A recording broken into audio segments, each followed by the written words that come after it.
você está no curso Raízes e hoje nós vamos falar sobre orfandade de Deus. Ou, como alguns gostam de chamar, paternidade de Deus. Mas hoje nós vamos falar sobre o processo de adoção. Nós vamos falar dos sentimentos envolvidos num processo de adoção. Porque a palavra fala que nós somos filhos adotivos. E como filhos adotivos, nós temos o sentimento de filiação de filhos adotivos. E quando eu estiver falando sobre adoção, eu sei que muitos filhos aí que realmente foram adotados pelas suas famílias, que hoje moram num processo social, que foi adotado pelas suas famílias socialmente, vão se identificar muito com o que eu vou falar, tá? Então a gente vai falar hoje sobre atitude adotiva. E a atitude adotiva requer duas partes. A primeira parte é um pai ou uma mãe, uma família que quer adotar uma criança. A segunda parte é esta criança que vai ser adotada, tá?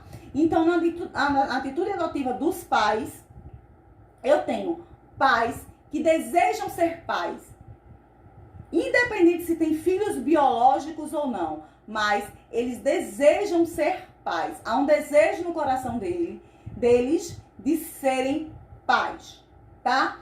E esses pais, eles têm que olhar para esses filhos não como um projeto pessoal deles, mas entenderem que esses filhos já vêm prontos. Esses filhos vêm cheios de traumas. Esses filhos muitas vezes foram abusados pela sua família biológica.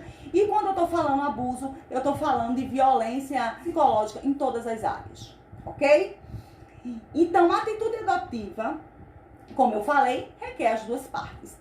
A primeira parte que eu tô falando são pais, ok? Então, esses pais têm que ser pais que cuidem, que protejam, que amem esses filhos e que construam, ou, na maioria das vezes, se for adoção tardia, tá? E a adoção tardia são crianças maiores, não são crianças bebês, que reconstruam toda uma personalidade de uma criança.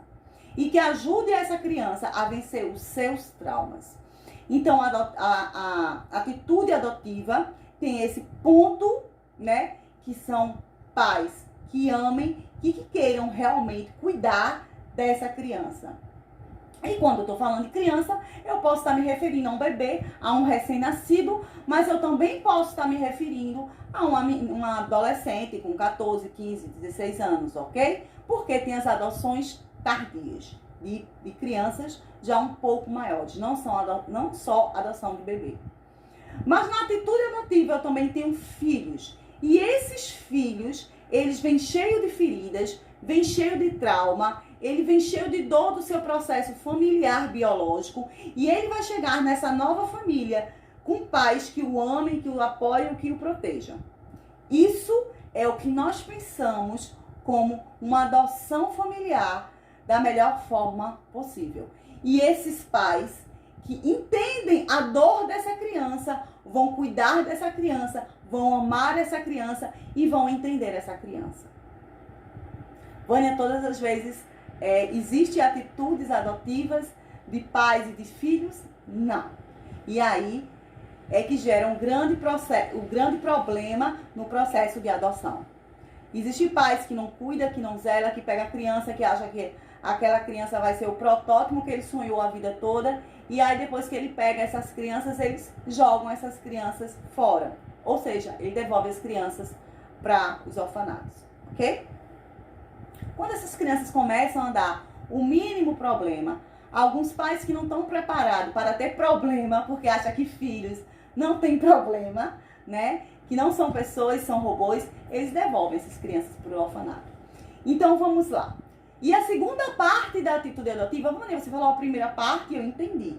Eu preciso de pais que tenham um coração com atitude adotiva, que queira amar, que queira cuidar, que queira zelar dessa criança, independente do que essa criança possa ser ou possa se tornar. Isso é a primeira parte da atitude adotiva. Mas tem a segunda parte da atitude adotiva, que são os filhos. São crianças que são muito machucadas, olha. Quando uma família perde o pátrio poder sobre a criança, é porque essa família ela não foi capaz de cuidar, de proteger e de zelar. E que muitas vezes essa família é quem está causando maiores traumas dessa criança. E o Estado vai lá, tira essa criança desse núcleo familiar e deixa essa criança sobre o Estado para se fazer o processo de adoção, ok? Então, vamos lá. Então, eu pego uma criança, coloco nessa creche, essa criança magoada, essa criança tá ferida, essa criança não confia em ninguém. Essa criança é uma criança que não entende paternidade, não entende maternidade, porque as pessoas que deviam cuidar dela, que deviam amar delas, foi as pessoas que mais maltrataram e que mais abusaram dela em todas as suas áreas. Então, essa criança, mesmo que encontre um pai maravilhoso, que tenha uma atitude adotiva maravilhosa, de amar essa criança, de cuidar dessa criança, essa criança sempre vai ter o referencial de paternidade dos seus pais biológicos.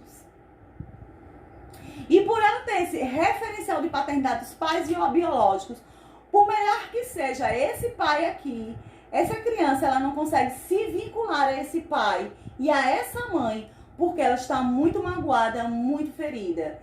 E por melhor que seja esses pais aqui, essa criança, por não conseguir fazer o vínculo, ela sempre vai ter uma distância emocional desses pais, ok? O que acontece quando nós nos convertemos? A maioria de nós tivemos uma paternidade, né? Nós não tivemos pais exemplares e nós tivemos uma paternidade destruída pelos nossos pais biológicos. Então, por mais que Deus seja bom, Deus seja maravilhoso, Deus seja protetor, que eu possa confiar em Deus, porque a personalidade dele e o caráter dele não muda, como a palavra fala, ele não há sombra de variação no seu caráter. Ele é bom, ele é protetor, ele sabe de todas as coisas, ele pode todas as coisas. E por mais que eles tenham um caráter maravilhoso, quando eu me converto, eu não consigo me aproximar desse pai, porque eu tive uma referência paterna ruim. E aí, eu não consigo fazer a atitude adotiva do filho, de amar e de me aproximar. E eu não consigo me vincular a esse pai, ok? Porque o problema não está no pai, o problema está no filho. E aí, como as crianças do orfanato, que muitas vezes moram numa casa a vida toda e não conseguem se aproximar, ter vínculo afetivo com os pais, nós, muitas vezes, passamos anos dentro da igreja sem ter vínculo afetivo de paternidade com Deus, porque nós estamos feridos na nossa paternidade biológica. Um beijo no coração de vocês e fiquem com Deus. Até a próxima.